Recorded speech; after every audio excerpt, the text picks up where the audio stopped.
Hello everyone, मैं आपका mentor, आपका साथी। और इस वीडियो में हम डिस्कस करने वाले हैं चैप्टर 7 का जो हम आज इस लेक्चर में जो डिस्कस करेंगे वो सेक्शन फॉर्मूले के बारे में होगा। इससे पहले वाला पार्ट 1 जरूर देख लीजिए जिसमें हमने डिस्कस किया है डिस्टेंस फॉर्मूला। डिस्टेंस फॉर्मूला में जो फॉर्मूला डिस्कस किया उसके साथ साथ उसके जो इंपॉर्टेंट क्वेश्चंस थे वो उस लेक्चर में हम उस पार्ट में डिस्कस कर चुके हैं। ओके, तो आज इसमें ओनली हम सेक्शन फॉर्मूला के बारे में देखेंगे जो एक छोटा सा टॉपिक है और उसमें रिगार्डिंग कोई तरह के डिफरेंट टाइप के क्वेश्चंस हम सॉल्व करने वाले हैं। तो देखो सेक्शन फॉर्मूला जिससे क्वेश्चन पूछा ही जाएगा। अब बच्चों इसमें देखो सेक्शन फॉर्मूले में क्या दो टाइप के होंगे, एक इंटरनली एक एक्सटर्नली। ठीक है, आपको एक line segment given, let's suppose this is the A B line segment. ये एक लाइन सेगमेंट हो गया है, ए बी या कुछ भी इसको नाम दे सकते हो। ए बी लाइन सेगमेंट को यदि कोई पॉइंट इसको इंटरनली डिवाइड कर रहा है, इंटरनली मतलब अंदर की साइड कहीं भी हो सकता है ना, किसी पर्टिकुलर रेशो के अंदर। तो यहाँ मान लेते हैं भाई ये पी पॉइंट है जो इस ए बी लाइन, इस पूरी लाइन को ना, लाइन सेगमेंट इसको डिवाइड कर दिया, सेक्शन में बांट दिया। कैसे? किस पर्टिकुलर रेशो में? M1 और M2 रेशो में। अब M1 M2 क्या है? कई बच्चों के दिमाग में सवाल आया होगा कि ये रेशो है, मतलब एक वैल्यू हो सकती है, 2:3 हो सकता है, 7:3 हो सकता है, ठीक है, वॉटेवर। तो M1 और M2 एक जनरल फॉर्म में अपन कंसिडर कर रहे हैं, किसी एक लाइन को को बांट दिया गया है इस पर्टिकुलर रेशो। अब आपको ए पॉइंट जो आपको नजर आ रहा है ना, ए और बी पॉइंट है ना, क्योंकि हमने कोऑर्डिनेट सिस्टम पढ़ चुके हैं। तो कोऑर्डिनेट में क्या होगा, इसकी पोजीशन बताई जाएगी। ठीक है, पोजीशन होगी तो किसके अकॉर्डिंग होगा? 2D में आप पूरा डिस्कस कर रहे हैं, 2D में डिस्कस कर रहे हैं तो ये इसके कोऑर्डिनेट होंगे एक्स और वाई के फॉर्म में। तो यहां पर हम कंसिडर कर लेते हैं जो पॉइंट ए है बच्चों, इसके कोऑर्डिनेट हो गए x1, y1। ठीक है, एक नाम दे दिया है। सिमिलर पॉइंट जो बी है बच्चों, इसके भी कोऑर्डिनेट गिवन होंगे x2, y2। ठीक है जी, तो ये ए बी लाइन सेगमेंट बन गया। अब जो पी पॉइंट है जो बीच में कहीं बीचों बीच हम कंसिडर नहीं कर रहे, कहीं भी हो सकता है, इससे यहां पर तो इसके भी कुछ ना कुछ कोऑर्डिनेट तो होंगे। जैसे ए और बी के कोऑर्डिनेट हैं तो उसी तरह से पॉइंट पी के भी तो कोऑर्डिनेट बनेंगे ना। अब जो पॉइंट पी जो बीच में आके बैठ गया है वो ए बी लाइन सेगमेंट को M1 और M2 रेशो में बांट रहा है। तो बच्चों M और M2 का वैल्यू भी गिवन होगा। ठीक है जी, अब आपसे जो पूछा जाएगा, क्या पूछा जाएगा? जो P पॉइंट है जो इसको डिवाइड कर रहा है इंटरनली, इस P पॉइंट के कोऑर्डिनेट पूछे जाएंगे। ठीक है, अब कोऑर्डिनेट क्या है वो अपन फाइंड आउट करेंगे। ठीक, यदि यहां पर now coordinate of point P, ठीक, वो होगा M1 को मल्टीप्लाई कर दीजिएगा इसके x2 कोऑर्डिनेट से, प्लस जो M2 है उसके जो A पॉइंट है ना, उसके जो कोऑर्डिनेट x1 y1, तो M2 को x1 से मल्टीप्लाई कर दीजिए, दिस वन, डिवाइड बाई, जो डिवाइड करके लिखोगे यहां पर दोनों के रेशो को ऐड करके लिखना। देखो ऊपर नीचे प्लस लगाया है, यहाँ पर मैंने प्लस और यहाँ पर प्लस लगा हुआ है। ठीक है, तो बच्चों ये जो हम सोल्व करेंगे ये मुझे P जो पॉइंट है उसका x कोऑर्डिनेट दे देगा, कोमा करके। अब कोऑर्डिनेट में y भी तो होगा ना, ऑर्डिनेट जिसे हम कहते हैं। तो y कैसे फाइंड आउट करोगे पॉइंट P के? जैसे कि हमने x कोऑर्डिनेट फाइंड आउट किया है, कॉन्सेप्ट समझना किस तरह से बनाया। M1 को किससे मल्टीप्लाई कर दोगे? y2 से, तो M1 इंटू y2 से, प्लस फिर M2 को मल्टीप्लाई करोगे y1 से, डिवाइड बाय, किससे डिवाइड करना है? M1 प्लस M2 से। फॉर्मूले को याद रखना थोड़ा इजी है, किस तरह से हमें अप्लाई करना है। उल्टा किया है मैंने यहाँ पर, देखो M1 को किससे किया बेटा? x2 से, फिर M2 को किससे? x1 से, नीचे डिवाइड कर दिया, प्लस M1 प्लस M2। ये जो हमें देगा, ये वाला जो पॉइंट है यहाँ पर, ये इंपॉर्टेंट है कि जो पॉइंट दिया हुआ है, ये जो आगे वाला पार्ट है ये एक्स कोऑर्डिनेट है। किसका एक्स कोऑर्डिनेट? पॉइंट P का। और जो यहां लिखा हुआ है बच्चों ये वाला, ये y कोऑर्डिनेट है, इसे सोल्व करने के एक नंबर के फॉर्म में आएगा, तो ये पॉइंट P का y। ओके, तो दिस इज, ये इसको कहा जाता है सेक्शन फॉर्मूला, मतलब सेक्शन में डिवाइड कर दे, नाम दे दिया उसको। ओके अब ये देखो, जो पॉइंट पी नजर आ रहा है ये इंटरनली है ना, कहाँ बैठा हुआ है, ए बी जो लाइन सेगमेंट हमने जो बनाया है उसके अंदर बैठे हुए, ठीक है। तो ये इंटरनल डिवीजन कहा जाता है। इंटरनल डिवीजन में ही यहाँ पर आपको प्लस और प्लस लगाना है बच्चों, यहाँ पर भी क्या लगाना है, प्लस प्लस लगाना है, ठीक है। और इसे सोल्व कर लेंगे तो मुझे पॉइंट पी के कोऑर्डिनेट इजीली मिल जाएंगे। अब इस फॉर्मूले को हम सेक्शन फॉर्मूले के नाम से जानते हैं। अब फॉर्मूला तो आपने रट लिया, याद कर लिया कैसे लिखे, लेकिन यही फॉर्मूला डिफरेंट डिफरेंट टाइप के क्वेश्चन में अलग अलग तरीके से यूज होगा। सवाल जो पूछा जाएगा मैं अभी डिस्कस करूंगा कई क्वेश्चंस, ठीक है, उसमें ये फॉर्मूला देखो। अब यहाँ पर क्या क्या पूछा जा सकता है, 3 से 4 टाइप के यहाँ पर सवाल बने। आपसे डायरेक्ट पॉइंट पी के कोऑर्डिनेट पूछ लेगा, ठीक है। कब पूछेगा, जब आपको ये कोऑर्डिनेट पता हो, ये दिया जाएगा क्वेश्चन के अंदर, ये भी दिया जाएगा है ना, और ये जो रेशो दिए हुए हैं m1 और m2 इसके वैल्यू भी गिवन हो, तो पॉइंट पी के कोऑर्डिनेट के लिए आपको डायरेक्ट ये same as it is formula उठा लेना, ठीक है जी। ये हो गया पहला टाइप का। जो दूसरे टाइप का सवाल बनेगा उसमें क्या होगा, क्योंकि यहाँ पर देखो m1 m2 ये दो अननोन है, ठीक है, p भी अननोन ही है, ठीक है। यहाँ पर a और b भी आ रहा है, तो किसी एक पॉइंट के कोऑर्डिनेट पूछा जा सकता है। कैसे भाई, आपको क्या होगा, रेशो पूछा जाएगा, रेशो। अब पॉइंट p के कोऑर्डिनेट ऑलरेडी गिवन होंगे, ठीक है, पॉइंट p के कोऑर्डिनेट दिए जाएंगे और a और b के भी पता होंगे। तो आपसे क्या पूछा जाएगा कि ये जो पॉइंट p है ए बी लाइन सेगमेंट को किस रेशो में, किस अनुपात में बांट रहा है, ठीक है ना, ये इंपॉर्टेंट है यहाँ पर। और इसी तरह का सवाल यहाँ पर पूछा जा रहा है। ओके, तो अब कैसे निकालेंगे वो अभी मैं डिस्कस करूंगा, किस तरह के क्वेश्चंस होंगे। तो ये दूसरे टाइप का होगा। थर्ड टाइप में क्या होगा, आपको ए बी लाइन सेगमेंट दिया होगा, किसी ए पॉइंट के कोऑर्डिनेट मिस कर दो, मान लीजिए ए पॉइंट के कोऑर्डिनेट उसने अननोन कर दो, है ना भाई, ए पॉइंट के कोऑर्डिनेट फाइंड आउट करो और आपको बी पॉइंट के कोऑर्डिनेट गिवन है और साथ के साथ पॉइंट पी के कोऑर्डिनेट भी गिवन है और रेशो दिया जाएगा, तो उसके लिए भी आपको यही फॉर्मूला यूज करना। तो आप देखो इसी एक फॉर्मूले से क्या हो गए, कई तरह के क्वेश्चन सोल्व हो जाएंगे। अब अप्रोच कैसे करना है इसको, ये तो हो गया इंटरनल। अब आपके दिमाग में ये भी आ रहा होगा कि सर ये पॉइंट कहीं बाहर से डिवाइड करें, इसको इसी लाइन सेगमेंट को एक्सटर्नली डिवाइड करें, तो उसमें क्या चेंज होगा। देखो यदि हम एक्सटर्नली डिवीजन की बात करें, एक्सटर्नली डिवीजन, अब थोड़ा सा उसमें माइनर चेंज क्या होगा, पॉइंट ले लिया हमने इस तरह से, अच्छा ये ए हो गया है, ये पॉइंट बी हो गया है, ओके। अब पॉइंट पी को हमने बाहर बिठा दिया, पहले क्या था, इससे पहले में पॉइंट पी इन दोनों के बीच में ही था, तो उसको इंटरनली नाम दे दिया। अब जो पॉइंट पी है, जो ये पॉइंट नजर आ रहा है, ये कहाँ चला गया, एक्सटर्नल, ठीक है। अब ये ए बी लाइन सेगमेंट को एक्सटर्नली डिवाइड कर रहा है, कैसे डिवाइड कर रहा है, यहाँ देखो, यहाँ पर हम इसको दिखाते हैं, जो ए से लेकर पी तक का रेशो हम लेकर चलेंगे ए बी,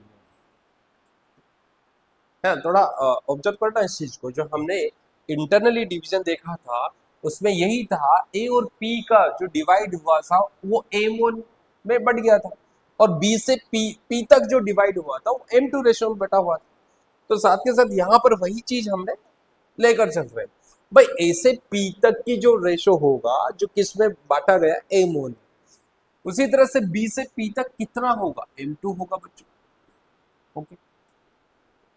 हमें इस पॉइंट से मेजरमेंट करना है, इस पॉइंट का ए तक मेजरमेंट करो और इसी पॉइंट का बी तक मेजरमेंट करो, तो m1 दे दिया है और m2 दे दिया, तो इसको कहा जा रहा है एक्सटर्नली डिवीजन। क्या कहेंगे, एक्सटर्नल डिवीजन। अब बात क्या हुई भाई, पॉइंट ए के कोऑर्डिनेट आपको गिवन है और बच्चों पॉइंट बी के कोऑर्डिनेट गिवन, वही चीज पॉइंट पी के कोऑर्डिनेट पूछ लिया। तो एक्सटर्नल डिवीजन में सेक्शन फॉर्मूले में सिर्फ थोड़ा सा चेंज होगा, यहां पर हम m1 को x2 से ही मल्टीप्लाई कर रहे हैं, लेकिन यहाँ क्या आ जाएगा, माइनस आ जाएगा और m2 और x1 हो गया डिवाइड m1 माइनस m2 कर दीजिए। देखिए इंटरनली डिवीजन में यहाँ प्लस था, यहाँ भी प्लस प्लस था, सिर्फ इसमें थोड़ा सा चेंज करते ना, जहां प्लस आ रहा है बच्चों वहां क्या करते ना माइनस का लगा दीजिए। ये हो गया पूरा एक्स कोऑर्डिनेट। इसको सोल्व करेंगे तो इस पॉइंट पी के एक्स कोऑर्डिनेट मुझे मिल जाएंगे। तो m1 y2 minus m2 y1 divide by m1 minus m2। तो इसका हो गया, ये एक्सटर्नली होगा। क्या होगा? एक्सटर्नल। वैसे इस पर क्वेश्चन थोड़े कम पूछे जाते हैं एज कंपेयर टू इंटरनल, ठीक है। फिर भी आपको ये फॉर्मूला ध्यान में होना चाहिए, थोड़ा सा माइनस ही चेंज कर। ओके, आई होप ये समझ में आ गया होगा। अब इसमें और क्या क्या चेंज होंगे, यदि यही पॉइंट जो हम पॉइंट पी लेकर चल रहे थे, पी की जगह और भी कुछ भी तो दूसरा नाम भी आप दे सकते हो। अब यदि पॉइंट पी एक यहां आ गया, point P is mid point of A B. अब बच्चों ए बी का मिड पॉइंट बन जाए, ठीक है। पॉइंट पी क्या हो गया है? मिड पॉइंट हो गया। मिड पॉइंट का मतलब भाई वो बीचों बीच में जाकर बैठा हुआ, इतना सा बात हुई है ना। ए से बी तक वही है। सिमिलर पॉइंट कहाँ गया? मिड पॉइंट पर आ गया। तो ये जब मिड पॉइंट की बात करेंगे तो बच्चों फॉर्मूले में क्या चेंज होगा, ध्यान देना। कोऑर्डिनेट वही है ना, ये x1 हो गया है, ये y1, ये x2 है, ये y2 कोऑर्डिनेट है ना। अब जो मिड पॉइंट हो गया है तो आपको इतना ये दिमाग में आ गया होगा कि जो ए बी लाइन सेगमेंट है पी इज मिड पॉइंट, तो ये बीचों बीच में बैठा है, तो ये क्या कर रहा है? सेम रेशो में डिवाइड कर रहा है। इक्वल डिस्टेंस पे बने हुए हैं, यूं समझ सकते हो। जब इक्वल डिस्टेंस से बने हुए तो हम यूं कह सकते हैं कि ये क्या हो गया, मिड पॉइंट हो गया, तो ये 1 और 1 के रेशो में बांट सकता है, ये समझ, या 2 और 2 के रेशो में बांट सकता है, 3 3 में बांट सकता है, ठीक है। तो बच्चों यहां से m1 का वैल्यू क्या हो गया, ये m1 ही तो था, और ये क्या था, m2। जब ये सेम रेशो में डिवाइड हो गया है और इंटरनली डिवाइड है तो यहाँ फॉर्मूले में क्या चेंज हो जाएगा, m1 और m2 का वैल्यू क्या है, 1 और 1। तो यहाँ 1 1 पुट कर दीजिए, 1 into x2 plus 1 into x1 हो जाएगा, नीचे 1 प्लस 1 आ जाएगा, नीचे 2 बन जाएगा। इसी तरह से यहाँ 1 इंटू y2 हो जाएगा, प्लस 1 इंटू y1 हो गया, नीचे 1 प्लस 1 दैट इज 2, वो 2 हो जाएगा, ठीक है। तो यहाँ एक मिड पॉइंट फॉर्मूला क्या बन गया है, जो P पॉइंट है बच्चों उसके कोऑर्डिनेट क्या हो जाएंगे, x1 plus x2 divide by 2, y1 plus y2 divide by 2। ये फॉर्मूला भी जरूर ध्यान रखना है। इस पर सेक्शन ए मतलब एमसीक्यू के अंदर तो पूछा ही जाएगा, और साथ के साथ 3 मार्क्स के अंदर भी क्वेश्चन पूछा जाता है, ठीक है। वो आगे डिस्कस करेंगे किस तरह के क्वेश्चंस बनाए जा सकते हैं, ओके। तो this is called the mid point formula, इसको हम मिड पॉइंट फॉर्मूला के नाम से जान सकते हैं, मिड पॉइंट फॉर्मूला, ओके, क्योंकि बीचों बीच में है ना। अब मिड पॉइंट हो गया। अब एक और इसमें इसी से फॉर्मूला निकल कर आ रहा है, यदि आपको सेक्शन फॉर्मूला समझ में आ गया है तो ये वाला टॉपिक भी आपको इजीली समझ में आ जाए। अब बच्चों यदि किसी लाइन सेगमेंट का ट्राई सेक्शन कर, ट्राई सेक्शन, अब ट्राई सेक्शन का मतलब क्या हुआ भाई, लाइन सेगमेंट आपको गिवन है, तो यही लाइन सेगमेंट हो गया। अब लाइन सेगमेंट ए बी को ट्राई सेक्शन मतलब 3 इक्वल पार्ट्स में डिवाइड कर देना। 3 इक्वल पार्ट्स में डिवाइड कैसे होगा बच्चों, अभी तक हम एक ही पॉइंट वहां पर रख रहे थे, अब यहां पर क्या हो जाएगा, कोई 2 पॉइंट्स यहां रख, ये P हो गया, ये Q हो गया, क्योंकि 3 इक्वल पार्ट्स करने हैं किसी लाइन के, तो ये एक हो गया, ये दूसरा, ये तीसरा हिस्सा, ठीक है। तो ये इक्वल पार्ट है, इक्वल पार्ट का मतलब ये इक्वली डिवाइडेड हो गए, ये 1 हो गया, ये 1 हो गया, 1 हो गया, है ना। अब बच्चों ये वाला है कोऑर्डिनेट x1 y1, और जो B पॉइंट है इसके कोऑर्डिनेट है x2 y2, ओके। अब जो P और Q पॉइंट है वो AB लाइन सेगमेंट को 3 इक्वल पार्ट्स में डिवाइड कर, ये कहा है ना। अब P पॉइंट के फिर जब ट्राई सेक्शन हुआ है तो पॉइंट P और Q के कोऑर्डिनेट्स फाइंड आउट कर, पूछा जाएगा। अब पॉइंट P और Q के कोऑर्डिनेट कैसे फाइंड आउट करेंगे, वही चीज जो कॉन्सेप्ट इसके पीछे वही है कि बच्चों ये वाला रेशो 1 हो गया, ये भी 1 हो गया, ये भी 1 हो गया, 3 इक्वल पार्ट्स हो। सबसे पहले हम जो फाइंड आउट करेंगे ना P के कोऑर्डिनेट है ना, P वाला जो पॉइंट है उसके कोऑर्डिनेट निकालेंगे कैसे, Q को अभी भूल जाओ। A और B के गिवन होंगे सवाल के अंदर कोऑर्डिनेट्स, P कोऑर्डिनेट्स पर आपको नजर डालनी है। P जो पॉइंट है ना उसके कोऑर्डिनेट कैसे फाइंड आउट करोगे बच्चों, देखो ए बी लाइन सेगमेंट तो वही है जो हमने अभी डिस्कस किया, ठीक है।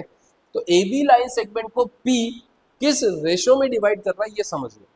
तो P जो पॉइंट है, यहां से पॉइंट क्या समझ में आया है, जो P पॉइंट है वो इसको देखो ये 1 हिस्सा हो गया और P से लेकर B तक बच्चों ये 1 और 1 कितना हुआ 2। तो जो P पॉइंट है वो ए बी लाइन सेगमेंट को 1:2 रेशो में डिवाइड कर रहा है। ये देखो यहां से यहां तक कितना दूसरा हिस्सा होगा और बच्चों ये कितना है 1। तो M1 और M2 का वैल्यू मुझे मिल गया, M1 का वैल्यू कितना हो गया 1 और M2 का वैल्यू कितना हो गया 2 हो गया। जब रेशो पता हो गया, A कोऑर्डिनेट्स आपको पता है, B कोऑर्डिनेट्स पता है, तो फिर क्या किस चीज की जरूरत, आप इजीली निकाल सकते हो पॉइंट P के कोऑर्डिनेट, है ना। तो पॉइंट P के जो कोऑर्डिनेट होंगे, कोऑर्डिनेट ऑफ पॉइंट P, तो क्या करोगे वही रूल लगा दोगे यार, है ना। तो यहाँ पर 1 किससे मल्टीप्लाई हो जाएगा, x2 से मल्टीप्लाई हो जाएगा, 1 into x2 plus 2 into x1, ऐसे लिख लेंगे। नीचे क्या आ जाएगा रेशो का सम, 1 और 2, तो 1 और 2 कितना हो गया 3 हो गया।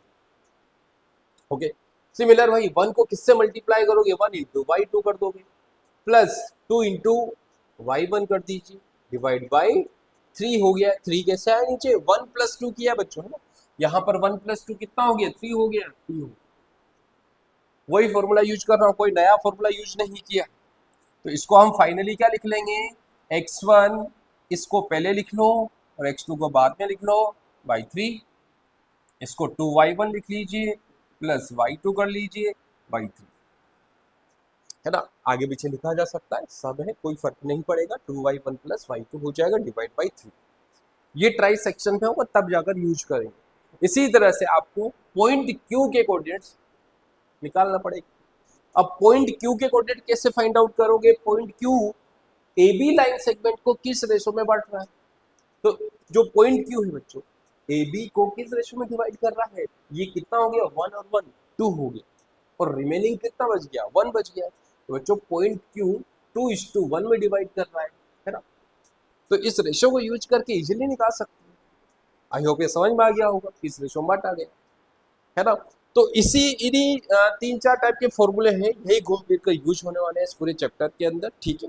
इन्हीं को हम किस तरह से यूज करने वाले हैं अभी हम डिस्कस करेंगे कुछ इस पर बेस्ड एग्जांपल्स, ओके। जैसे आपको 2 पॉइंट्स गिवन होंगे, A B line segment given है और उसका कोई पर्टिकुलर पॉइंट है वो किसी रेशो में डिवाइड करना हो।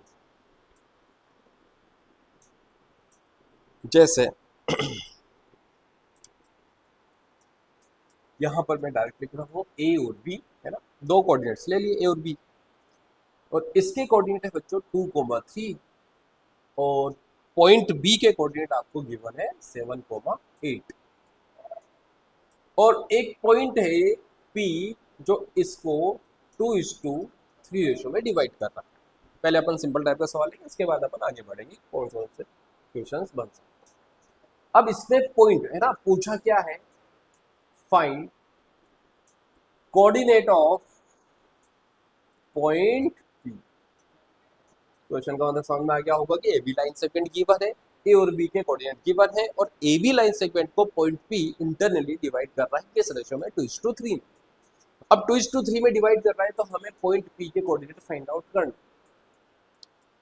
अब यहाँ पर सेक्शन फॉर्मूला दिमाग में आना चाहिए, क्या आना चाहिए भाई, सेक्शन फॉर्मूला क्या लगेगा, इंटरनली डिवाइड कर रहा है, इंटरनली डिवाइड कर रहा है तो पॉइंट पी के कोऑर्डिनेट क्या हो गए, वो फॉर्मूला मैं यहाँ लिख रहा हूँ m1 x2 m2 x1 divide by m1 plus m2 ये वाला and m2 m1 y2 M2 Y1 divide by M1 plus, अब इसमें यूज करना है हमें, क्या यूज करना है बच्चों, देखो पॉइंट P जो है, देखो M1 और M2 का वैल्यू, ये M1 है ये M2 है, तो यहाँ पुट कर दिए 2। अब x1 x2 भी ध्यान रखना है, ये x1 y1 और ये x2 y2, ठीक है बच्चों। x2 तो 2 को किससे मल्टीप्लाई कर दोगे 7 से, प्लस अब 3 को किससे मल्टीप्लाई कर दोगे 2 से कर दोगे, divide by m1 plus m2 दोनों का सम, नीचे कितना आ जाएगा 5, 2 और 3 कितना 5, कॉमा करके लिखो। m1 मतलब 2 को किससे मल्टीप्लाई कर देंगे, 2 को मल्टीप्लाई कर देंगे 8 से, प्लस 3 को किससे मल्टीप्लाई कर देंगे 3 से, डिवाइड बाई, बस सोल्व करना है इसका और कुछ नहीं। तो पॉइंट P के कोऑर्डिनेट हमें क्या मिला, तो ये कितना हुआ 14 प्लस 6 हो गया डिवाइड बाई 5, ये 16 प्लस 9 डिवाइड बाई 5, तो पॉइंट P कितना हो गया है 20/5, ठीक है, और ये 16 और 9 कितना हो गया है 25/, जो डिवाइड हो रहा है वो कर दीजिए, दिस इज द 4, ये कैंसिल आउट हो गया, ठीक है। आई होप ये क्लियर हो चुका होगा। यानी कि पॉइंट P के कोऑर्डिनेट मुझे यदि ऑप्शन में दिया हुआ तो 4,5 दिया होगा, ठीक है, उसे टिक कर देंगे। 2 मार्क्स या 3 मार्क्स में पूछा जाए तो फॉर्मूला लिखकर आपको सॉल्व करके पूरी तरह से दिखाना, ठीक है। तो इस तरह का एक क्वेश्चन हो सकता है। यदि इसमें हम एक रेशो वाला सवाल भी देखते हैं, जिसकी मैं बार बार बात कर रहा था, रेशो मतलब M1 और M2 का वैल्यू पूछा जा सकता है, ठीक है। अब क्वेश्चन क्या होगा कि in what ratio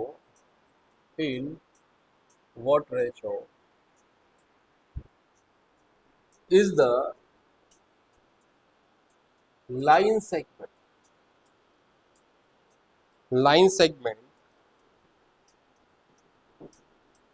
joining the points A के coordinate given 6,3 and B -2, -5 divided by the x axis। अब इस क्वेश्चन में देखो इतना सा दिया हुआ है, सिर्फ आपको रेशो पता करना है। when जब हम A और B को ज्वाइन करेंगे तो एक लाइन सेगमेंट मुझे मिल रहा होगा, और लाइन सेगमेंट जब मिल रहा है, लेकिन वो लाइन सेगमेंट जो है वो किससे डिवाइडेड हो रहा है एक्स एक्सिस के थ्रू, ठीक है। अब एक्स एक्सिस के थ्रू डिवाइड हो रहा है तो ध्यान, अब बच्चों यदि मैं इसको प्लॉट करूं इन पॉइंट्स को, एक पोजीशन यहाँ दिखा देते हैं, वैसे आपको यहाँ पर ग्राफ बनाने की जरूरत नहीं है, सिर्फ डायरेक्ट फॉर्मूला यूज करके सोल्व करके दिखा। यदि ये जो फर्स्ट वाला पॉइंट है 6,3 दोनों पॉजिटिव है तो फर्स्ट क्वाड्रेंट के अंदर लाई करेगा, 6 और 3 है, मतलब ये x का 6 है और y का 3, तो पॉइंट मैं यहाँ पर कंसीडर कर लेता हूँ। ये 6 इधर से 6 आ गया और y का 3 आ गया, दिस इज द 6 और ये 3 है, तो पॉइंट कहाँ मिल गया, a पॉइंट यहाँ मिला। b पॉइंट क्या है, दोनों ही कोऑर्डिनेट x और y दोनों नेगेटिव है, दोनों नेगेटिव थे, कहाँ पहुंच गए थर्ड क्वाड्रेंट -2 और -5, तो x का वैल्यू -2 है -5 है, तो यहाँ कंसीडर कर लेते हैं भाई, इधर से -2 ले लिया, इधर से -5 ले लिया बच्चों, है ना। पॉइंट को समझना है, यहाँ b पॉइंट हो गया। अब दोनों को ज्वाइन कर दिया है, तो ये एक्स एक्सिस से कट हो रहा है, यस और नो, ठीक है। तो एक्स एक्सिस ये वाली लाइन है, तो एक्स एक्सिस यहाँ पर कट करना है, तो एक्स एक्सिस से जब डिवाइड हो रहा है तो हमें वो कोऑर्डिनेट फाइंड आउट, मतलब रेशियो हमें पता करना है, ठीक है जी। अब कैसे करें, एनी पॉइंट, ध्यान any point which is lying on x axis पर कोई भी पॉइंट है उसके कोऑर्डिनेट मैं फर्स्ट वाले पार्ट में डिस्कस कर चुका हूँ, ठीक है। x एक्सिस और y एक्सिस पर कोई भी पॉइंट लाई करता है तो उसके कोऑर्डिनेट किस फॉर्म में होते हैं, ऑन x एक्सिस, तो बच्चों उसके कोऑर्डिनेट होते हैं x, क्योंकि y कोऑर्डिनेट क्या होगा, ऑलवेज 0 होगा, क्योंकि वो एग्जैक्टली इसी लाइन के ऊपर बैठा हुआ है।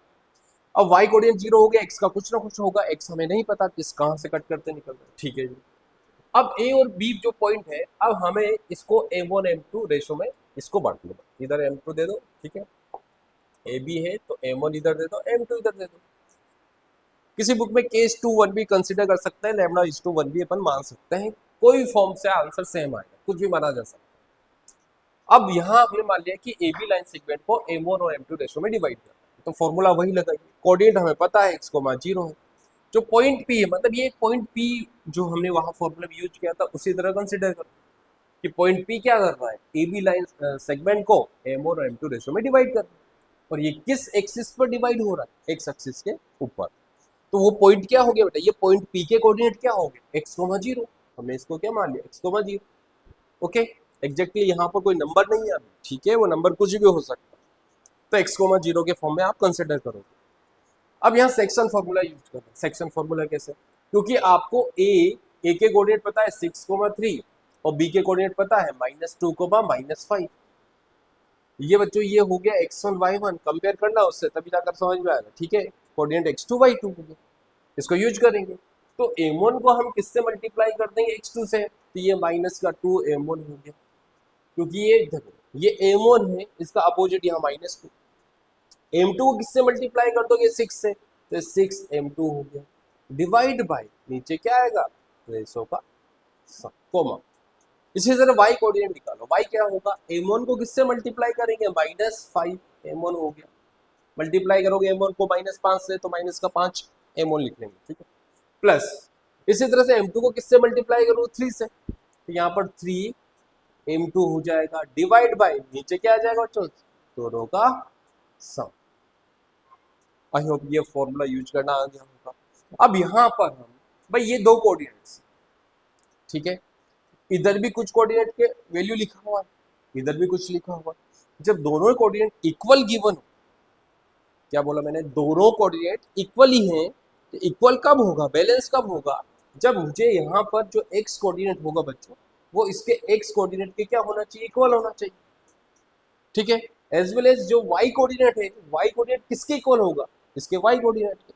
तो ज्यादा अच्छा है कि वाई कोऑर्डिनेट डायरेक्ट 0 दिया हुआ, क्या दिया हुआ, 0। ये एक्स तो हम नहीं जानते, तो आपको क्या करना है, जो 0 दिया हुआ है उसको इक्वल करना है इसके वाई कोऑर्डिनेट। तो वाई कोऑर्डिनेट के साथ इक्वल कर देते बच्चों, कैसे करोगे, ये सेम एज इट इज उठा देना, किसके बराबर कर दो, 0 के, और यहां से मैं लिखूंगा -5m1 + 3m2 divide by m1 + m2 equal 0। ये क्यों 0 इक्वल क्यों किया भाई 0 के, बिकॉज यहाँ पर जो दिया हुआ है ये वाला पार्ट है ना, ये वाली चीज दी हुई, ये किसके इक्वल हो गया, डायरेक्टली 0 के, क्योंकि दो कोऑर्डिनेट आपस में इक्वल है।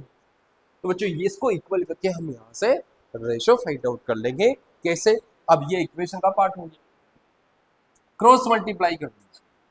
क्रॉस मल्टीप्लाई मतलब इसके नीचे 1 है, इससे करो, तो m1 और m2 किससे मल्टीप्लाई हो गया, 0 से, तो यहाँ पर आ जाएगा -5m1 + 3m2 इक्वल 0। इक्वल 0 हो गया तो बेटा इसको उधर भेज दीजिए, तो 3m2 उधर जाकर ये प्लस का हो गया, ये पता है सी, उधर ट्रांसपोज कर दिया। हमें m1 और m2 चाहिए, यहाँ पर कहीं बच्चे गड़बड़ करते हैं, क्या करते हैं, m1 ऊपर आएगा और m2 नीचे आएगा, ठीक है ना, ratio A B line segment की बात हो रही है, तो यहाँ पर हमें m1 को ऊपर रखना है, m2 को नीचे रखना है, तो बच्चों m2 को इधर भगा दीजिए, और 5 जो मल्टीप्लाई हो रहा है m1 से, जब इधर आएगा तो डिवाइड बैठेगा, तो 3/5, देख m1 और m2 नीचे रह रहा है, तो m1/m2 हो गया, 5 को इधर भगाया तो 3/5 हो गया, तो 3/5 का मतलब क्या हुआ, ये 3:5 रेशो में डिवाइड, 3:5, तो 4 ऑप्शन होंगे तो 3:5 होगा, वहां पर 5:3 मत कर दो, रेशो m1 और m2 पूछा गया, ठीक है। तो यहां से जब आप सॉल्व करो तो इस कैलकुलेशन का जरा ध्यान रखना है, क्या हमें हमसे एक्चुअल में पूछा क्या गया। तो बच्चों जो P था है ना, P कोऑर्डिनेट, वो AB लाइन सेगमेंट को किस रेशो में बांट दिया, 3:5 में, ठीक है। तो इस अब यदि ये कॉन्सेप्ट समझ में आ गया है तो इस पर और भी तरह के सवाल पूछे जा सकते हैं, कैसे, भाई आपको कोई भी कोऑर्डिनेट दिया हो ए और बी, अब यहाँ पर चेंज होगा, यहाँ पर क्या चेंज होगा, भाई एक्स एक्सिस है, क्योंकि जो लाइन सेगमेंट बना था वो एक्स एक्सिस से डिवाइड हो रहा था, अब ये वाई एक्सिस भी तो हो सकता था कि वाई एक्सिस से डिवाइड है, तब जाकर रेशो बता दो z के लिए, ठीक है। तो वाई एक्सिस से क्या होगा, थोड़ा सा माइनर चेंज होगा भाई, क्योंकि जो कोऑर्डिनेट हो जाएगा वो 0,y होगा, क्योंकि वाई एक्सिस के ऊपर कोई भी पॉइंट हो तो उस पर x का कोऑर्डिनेट कितना होगा, 0 होगा, तो यहाँ 0 रख दो, कंपेयर वैसे करना है, जो 0 के इक्वल करके रेशो फाइंड आउट कर लोगे, ठीक है। आई होप ये कॉन्सेप्ट, ये सवाल आपको अच्छी तरह समझ में आ गया होगा। इसके इसकी तरह के और भी क्वेश्चन आप सोल्व कीजिए, तब जाकर आप, क्योंकि जब तक आप सोल्व नहीं करोगे तब तक कॉन्फिडेंस डेवलप नहीं होगा। ठीक है, एक तो इस तरह का हो गया। दूसरा किस टाइप का जो पूछा ही जाता है ऑलवेज, जिसमें आपको इक्वेशन गिवन हो सकती है, जैसे ये क्वेश्चन है भाई, the line 3x plus y equal 9 divides the segment joining the points 1, 3 and 2, 7 in which ratio? Okay बच्चों, रेशो की ही बात तो हुई है इस क्वेश्चन में। अब रेशो किस तरह से फाइंड आउट करेंगे, जब अब यहाँ पर क्या आ चुका है, पॉइंट्स वही है ना, पॉइंट्स दिए हुए हैं भाई, दो पॉइंट्स थे, दोनों को ज्वाइन किया है, वो किसी पर्टिकुलर लाइन से डिवाइड हो रहा है। लाइन का इक्वेशन आपने 10th क्लास में पढ़ लिया भाई, आपने लीनियर इक्वेशन 2 वेरिएबल ऐसा होता है। तो यहाँ अब एक्स एक्सिस वाई एक्सिस नहीं दिया हुआ है, उसकी जगह क्या दे दिया, एक लाइन दे दी, वो कट कर रही है उस लाइन सेगमेंट। कैसे, आपको ये दे दिया, मान लो ये दो पॉइंट्स है, इसको ए मान लो, इसको बी मान लो, इसके कोऑर्डिनेट है 1, 3 और इसके कोऑर्डिनेट है 2, 7। अब जो बच्चों ये जो लाइन है, लाइन का इक्वेशन क्या होता है, एक स्ट्रेट लाइन होती है। जो ग्राफ बनाना हमने सीखा है उसमें क्या बनता है, लीनियर इक्वेशन 2 वेरिएबल का ग्राफ, एक सीधी लाइन बनती है। तो ये जो लाइन है इसका ग्राफ कहीं ना कहीं इस तरह से मान कंसिडर कर लो, सिर्फ हमें सवाल सोल्व करना। अब ये जो लाइन चल रही इसका इक्वेशन क्या है, 3x + y + 9 है भाई। अब ये इसको कट करते निकलते डिवाइड कर, अब जो डिवाइड कर रही है तो ये पॉइंट क्या हो गया, p हो गया, इसको p कंसिडर कर लो जिसकी हम बात कर रहे हैं। अब ये किसी रेशो में डिवाइड कर रहा है तो इसको m1 और m2 रेशो में बांट लो, क्योंकि वही अननोन है, उसको किसी भी k/1 भी मान सकते हो, ठीक है, उससे भी आ जाएगा। तो m1 और m2 मान लो। अब काम वही करना है बेटा, p पॉइंट के कोऑर्डिनेट निकाल लो, पॉइंट p के कोऑर्डिनेट, है ना, सेक्शन फॉर्मूले को यूज करके। अब सेक्शन, क्योंकि कोऑर्डिनेट आपको a और b के पता है भाई, x1 y1 x2 y2 पता है, रेशो हमने m1 m2 मान लिया, पॉइंट p के कोऑर्डिनेट निकालने, वही तरीका है ना, कोई नया तरीका नहीं है। अब पॉइंट p के कोऑर्डिनेट यहाँ पर देखो कैसे निकाल, यूजिंग सेक्शन फॉर्मूला। अब सेक्शन फॉर्मूले में क्या होगा, जो m1 को वही मल्टीप्लाई करना है, m1 किससे मल्टीप्लाई हो जाएगा, 2 से मल्टीप्लाई हो जाएगा, तो 2m1 लिख लेता हूँ। m2 किससे मल्टीप्लाई हो जाएगा, 1 से हो जाएगा, तो सेम m2 आ जाएगा, 1 × m2 मतलब m2 होगा। नीचे क्या आ जाएगा, m1 + m2 दोनों रेशो का सम, कोमा, ये पूरा x कोऑर्डिनेट। y कोऑर्डिनेट कैसे निकालो, m1 को किससे मल्टीप्लाई करो, 7, तो 7 m1 हो गया, m2 को किससे मल्टीप्लाई कर दोगे, ठीक है, 3 m2 हो गया, डिवाइड बाय m1 + चेक कर लेते भाई, उल्टा है ना, इस तरह से मल्टीप्लाई करना, m1 को इसके x2 से किया था, m2 को इसके x1 से, सही चल रहा है, m1 को इसके y2 से मल्टीप्लाई कर दिया 7 से, ठीक है, m2 को किससे 3 से कर दिया, नीचे सम। तो ये किसके कोऑर्डिनेट है, पॉइंट p के। अब क्या होता है, क्योंकि पॉइंट p हमें m1 और m2 फाइंड आउट करना है, पॉइंट p कहां पर बैठा हुआ है, इस लाइन के ऊपर तो बैठा हुआ है, ऐसे ab लाइन सेगमेंट के बीच। साथ के साथ बच्चों ये जो पॉइंट p है वो इस लाइन के ऊपर भी तो बैठा हुआ है, जो लाइन गिवन है, कॉमन पॉइंट यूं समझ लो कि कॉमन पॉइंट है। p पॉइंट क्या है, ab, और जो लाइन ये 3x + y = 9 है, इन दोनों का कॉमन पॉइंट।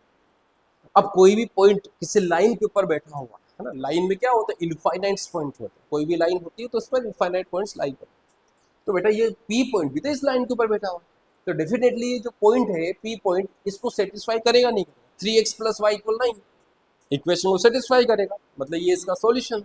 इस दैट के लिए कोई भी लाइन के ऊपर पॉइंट्स होते हैं वो उसके सॉल्यूशंस होते हैं, उसको सेटिस्फाई करते होंगे। तो आपको क्या करना है, ये जो कोऑर्डिनेट है ये पूरा पूरा ये एक्स कोऑर्डिनेट है बच्चों, ये कोऑर्डिनेट है, ये वाई कोऑर्डिनेट, तो ये सेम एटीट्यूड रखकर यहाँ रख देंगे इस वाली इक्वेशन में, इसे सोल्व कर लेंगे कैसे, यहाँ पर 3 और जो x आ रहा है x की जगह ये पूरा रखेंगे और इक्वेशन को सोल्व किया जाएगा, 2m1 + m2 divide by m1 और m2 आ जाएगा, ब्रैकेट प्लस y क्या सेम एज इट इज रख दीजिए, 3m2 divide by m1 plus m2, है ना, y रख दिया। इक्वल किसके चल रहा है बच्चों, 9, है ना। हमने सिर्फ क्या रिप्लेस किया है, x और y का वैल्यू ये रख दिया है, इतना सा काम किया, ठीक है। अब बच्चों जो यहां पर इसका एलसीएम ले लो, पहले तो ऐड करना आता है इसे दो को। इसका एलसीएम कितना आ गया, m1 प्लस m2 आ गया। इसको ये डिवाइड करेंगे, सेम आ गया, 3 को अंदर मल्टीप्लाई कर दीजिए भाई, 6m1 हो गया, 3m2 हो गया प्लस ये से हो गया 7m1 plus 3m2, same as it is आ जाएगा, इक्वल 9। क्रॉस मल्टीप्लाई कर, जो सेम वेरिएबल उनको ऐड कर लो, 6m1 और 7m1, ठीक है, ये कितना हुआ 30m1, m2 m2 वाले ऐड हो जाएंगे तो 3m2 ये कितना हो गया 6m, मल्टीप्लाई कर दिया, क्रॉस मल्टीप्लाई 9 इससे हो जाएगा 9m1 प्लस 9m। मैंने क्या किया, 9 बेटा इसके नीचे 1 है तो 9 को इससे मल्टीप्लाई कर दिया। अब वेरिएबल क्या, 9m1 को इधर भगा लो और 9m2 को क्या होगा, यहाँ लिख रहा हूँ इसका आंसर, ठीक है। तो ये 30m1 minus 9m1 equal 9m2 minus 6m2 हो गया। इस m2 को इधर ट्रांसपोज कर दिया है और m1 वाले पार्ट को इधर लेकर आ गया। 30m1 माइनस 9 ये कितना हो गया 4m1, 9 माइनस 6 कितना 3m2। अब हमें रेशो पूछा है तो m1 ऊपर है और m2 नीचे है, तो m1 अपॉन m2 कितना हो गया बच्चों, डिवाइड कर दो यार, m1 और m2 को इधर बोला तो 4 को उधर भगाना पड़ेगा, 3/4, तो ये 3:4 में डिवाइड हो जाएगा, यानी कि ऐसे भी इसको लिख सकते 3:4, ठीक है। आई होप ये क्लियर हो गया होगा किस तरह से। वहां पर इससे पहले वाले एग्जांपल में x और y एक्सिस से डिवाइडेड था, सिर्फ यहाँ पर उसकी जगह चेंज कर दिया है, कोई लाइन दे दिया है, लाइन किसी फॉर्म में हो सकता है। अब इस पर भी और भी चेंज करके, यहाँ पर चेंज करके, डिजिट चेंज करके सवाल पूछा जा सकता है। तो ये जो चेंज हो गया तो कॉन्सेप्ट तो यही होगा ना, तरीका यही होगा। रिजल्ट के लिए सिर्फ आपको कोऑर्डिनेट फाइंड आउट करने, वही रिप्लेस करने, सेटिस्फाई करेंगे उस पॉइंट्स को और उसको यूज करके आप रेशो फाइंड आउट कर दो, ठीक है। तो आई होप ये क्लियर हो चुका होगा। इसके जो और भी क्वेश्चन एनसीईआरटी की जरूर सोल्व कीजिएगा, है ना। यदि कोई डाउट हो तो आप बता दीजिए उसको, क्योंकि ये दो ही इस चैप्टर में दो ही टॉपिक है, डिस्टेंस फॉर्मूला और सेक्शन फॉर्मूला, ठीक है। जितने ज्यादा क्वेश्चन सोल्व करोगे उतना ही आपकी प्रैक्टिस होगी और उतना ही कॉन्फिडेंस आपका डेवलप होगा। Okay, thank you.